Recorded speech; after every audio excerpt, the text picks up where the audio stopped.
Ben here with Mosaic Growth Solutions with another video for investors and executives looking to grow the businesses they're dealing with through marketing. And today I'm sharing an article with you by Dave Kellogg, who puts out a lot of great content related to B2B SaaS. I've posted his articles before and I've learned a lot from the things that he's posted. And so excited to share this and what he's talking about is marketing reporting, which is something I really love. So I was excited to see this article come across the wire and wanted to share it with you all. And so his basic point here is that a lot of marketing reporting is not very well done. And he shares a typical example here, which is like an eye chart. There's a lot of data here. There's some good things about this reporting. I love the comprehensive funnel view, starting with web page views all the way through close won deals and the conversion rates. There's just too much here, too many different stages, and it can be overwhelming. And it's really hard to draw any conclusions easily from this data. And there's no highlighting in terms of what's important. So I agree with him, with Dave, that that is not the best reporting, though better than we see in a lot of places. So he goes through here and highlights some criticism he has, which is some tactical considerations, which are like not using commas within the numbers, mixing time periods, which I agree with, which makes it hard to tell the story. And that's what you're really trying to do, is understand the story of what's going on from the data. And so he makes some suggestions in terms of improving the reporting.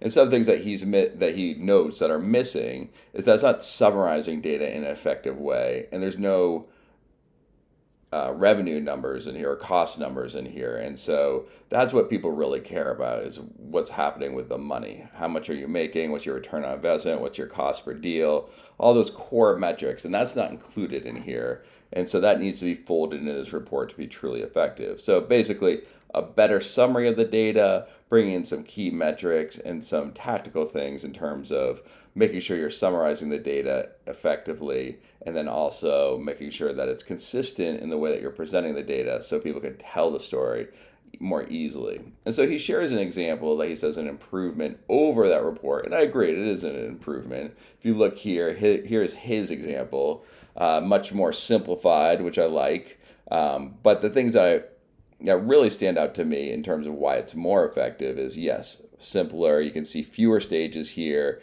You bring in those cost numbers. You bring in the revenue numbers, which are critical. I like the quarterly roll-ups, so you can look at data over a longer period of time. And then this is something that's just absolutely critical. We've found time and time again, you have to highlight the numbers that you're trying to tell within your story.